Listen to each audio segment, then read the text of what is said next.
안녕하세요. 역사 돋보기입니다. 조선 최악의 암흑기였던 세도정치의 역사 3부입니다. 홍경래의 난이 끝난 그해 1812년 순조는 4살밖에 안 된 자신의 적자를 세자로 책봉했습니다. 이렇게 세자가 된 순조의 아들이 바로 효명세자입니다. 효명세자는 순조와 순원왕후 소생의 적장자로 차기 국왕 후계자로서 정통성과 명분을 모두 갖춘 존재였죠. 사실 영조, 정조, 순조에 이르기까지 세 사람 모두 왕비 소생의 적장자가 아니었던지라 오랜만에 적장자가 세자로 책봉된 효명세자의 존재는 조선 조정에 아주 귀했습니다. 더군다나 효명세자의 외가 쪽 집안은 세도 정치를 시작시킨 안동김씨 집안이었는걸요. 이후 효명세자는 그 어린 나이에서부터 세자 교육에 들어가는데 하나를 알려주면 열을 알고 아버지 순조보다 훨씬 더 명민하고 총명한 모습을 보였습니다. 10대로 넘어갈수록 효명세자는 탈선하지 않고 학식 면에서도 엄청난 두각을 보였으며 학식 외에도 여러 가지 분야에, 특히 예술적 분야에 탁월한 능력을 선보였다고 하죠. 성격도 온화하면서도 강력한 카리스마를 보일 땐 보일 줄 아는 훌륭한 청년으로 거듭나고 있었습니다. 1819년에는 순조가 세자빈을 간택해 효명세자의 결혼을 치러주었습니다.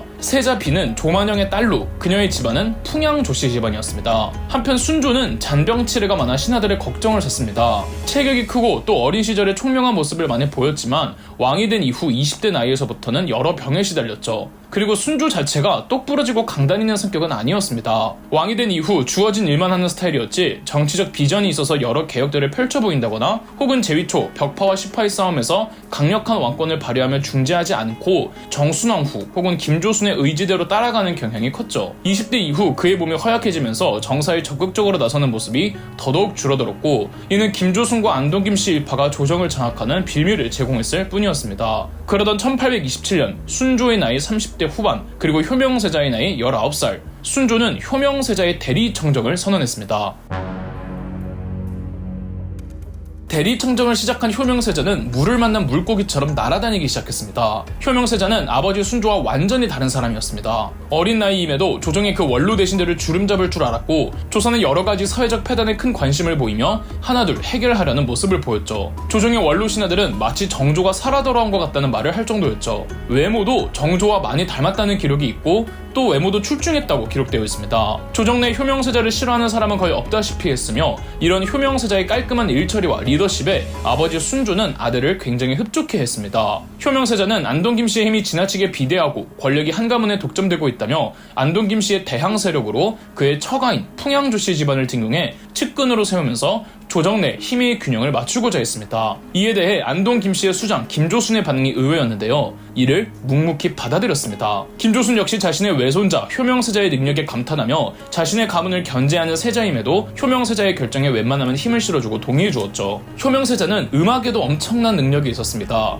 효명세자는 정조 사후 여러 가지 지방에서 있었던 불미스러운 일들로 인해 사회적 분위기가 암울하다며 왕실의 권위가 다시 일어나고 조선이라는 사회를 더 건전하기 위한 방도로 국가의 예술을 진흥하고자 했습니다. 특히 왕실 궁중음악을 집대성하여 정리하였고 시대에 다소 뒤처진 음악과 무용이 있으면 본인이 새로 작곡을 하거나 안무를 만들었죠. 창덕궁 후원에 아버지 순조를 위해 연경당이라는 건물을 만들어 주었으며 어머니 순원왕후의 생일에는 본인이 직접 안무를 만든 궁중무용 추행무를 선보이기도 했습니다. 효명세자가 직접 만든 궁중무용이 총 19개에 달한다고 합니다. 이외에도 궁중 연회나 의례가 있을 때마다 효명세자는 전부 자신이 직접 연출과 감독을 도맡았죠. 한국무용에서는 한국무용의 역사를 효명세자 전과 후로 나눈다고 합니다. 보통 대리청정을 맡은 세자가 지나치게 유능하면 아버지와 비교가 되어 아들을 시기하는 아버지들의 사례가 많은데 아버지 순조와도 사이가 원만했으며 어머니 순원왕후와도 비록 그녀가 안동김씨 집안이었음에도 효성이 짙었습니다. 이러니 김조선과 안동김씨 세력들도 효명세자의 정치적 공격에 크게 반응하지 않았던 겁니다. 정치적 공격이라고 할 순 없고 그저 조정 내 세력 균형을 맞추는 정도였죠.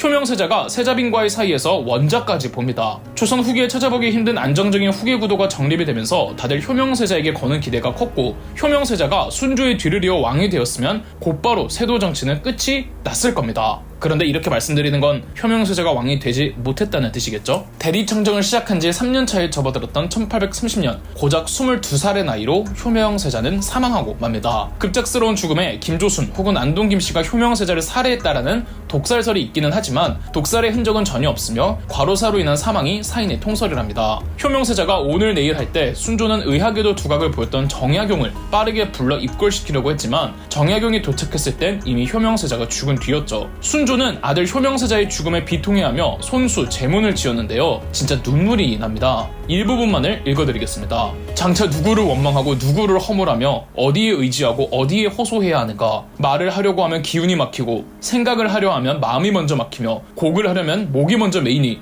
천하고금의 임금 중에 나와 같은 처제의 임금이 또 누가 있는가. 슬프고 슬프도다. 내가 눈으로 네 얼굴을 보지 못하고 귀로 네 목소리를 듣지 못한 지도 벌써 60일이 지났다. 그런데 너는 아직까지 잠이 들어 아침도 없고 저녁도 없이 명명하고 막막하기만 하느냐. 내가 혹시 꿈을 꾸고 있는 건 아니더냐. 정말로 훌쩍 떠나버린 것이냐. 금방이라도 벌떡 일어나 돌아올 것만 같은데 슬프고 슬프도다. 아, 애통하여라. 가뜩이나 몸이 병약하고 정치에 의지가 없던 순조는 효명세자의 죽음 이후로 완전히 영혼이 빠진 사람이 되어버립니다. 효명세자의 죽음으로부터 2년 후 딸 2명도 요절하고 마는데 연이은 자식들의 죽음에 순조는 완전히 정사에 대한 의지를 놓고 말았습니다. 그리고 또 얼마 안 있어 1832년 안동 김씨의 수장이었던 김조순도 사망했습니다. 세도 정치기를 시작시킨 장본인이었던 김조순. 김조순에 의해 붕당 정치가 끝이 나고 특정 가문이 조정을 좌우하는 정치 형태가 자리 잡혔고 강력한 김조순의 입김으로 인해 어떤 정치 개혁도 부재한 채 오로지 권력 유지만이 가장 중요시 여기는 풍조가 완전하게 자리 잡히긴 하였으나 그래도 한때 정조가 의지했던 사람이었던 만큼 김조순 생전에는 안동 김씨가 선을 넘지는 않았습니다.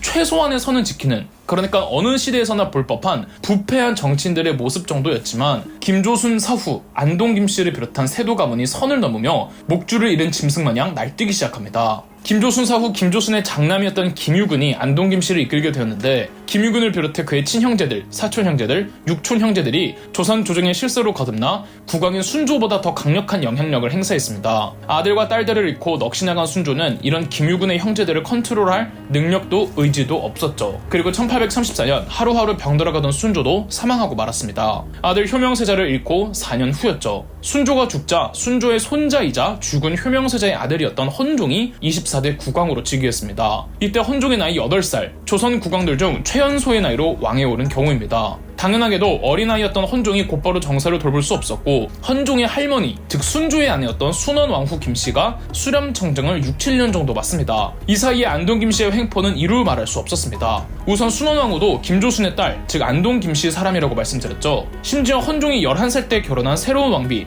효현왕후도 안동 김씨였죠. 순원왕후 수렴청정은 명목상 수렴청정이었고 국왕이 어린 것을 명분으로 안동 김씨의 권력은 더욱 공고해지며 횡포를 일삼았습니다. 하지만 안동 김씨를 벼르고 있던 집안이 있었습니다. 그나마 안동 김씨의 독주에 제동을 걸 수 있는 집안, 바로 헌종의 외가이자 죽은 효명세자의 처가였던 풍양조씨였습니다. 이후 안동 김씨와 풍양조씨의 신경전이 벌어지는데요. 그 사이에 낀 헌종의 치세까지 세도정치의 역사 4부에서 계속됩니다. 그럼 역사돋보기였습니다. 저희 역사돋보기가 멤버십 가입을 시작했습니다. 멤버십 가입을 해주신 분들 덕분에 영상 제작에 큰 도움이 되고 있습니다. 감사합니다. 영상 재미있으셨다면 구독과 좋아요, 알림 설정까지 해주시면 감사드리겠습니다.